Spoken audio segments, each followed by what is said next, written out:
Fasting dramatically strengthens our immune system. Researchers at the University of Southern California studied humans and mice who went without food for 2 to 4 days at a time for 6 months.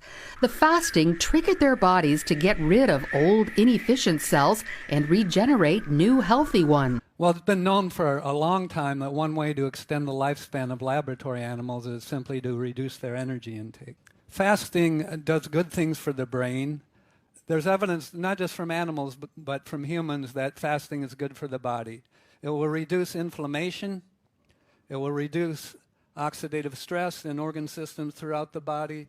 Fasting is a challenge to your brain.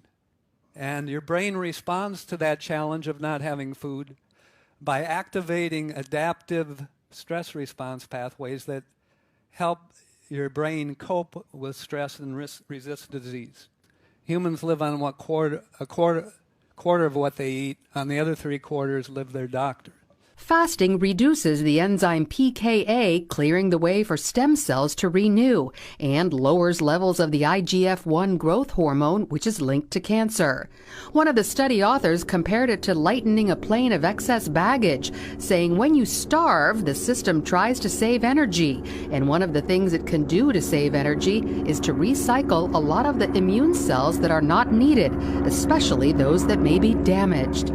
So what's good for our spiritual health also appears to be good for our physical health. Lori Johnson, CBN News.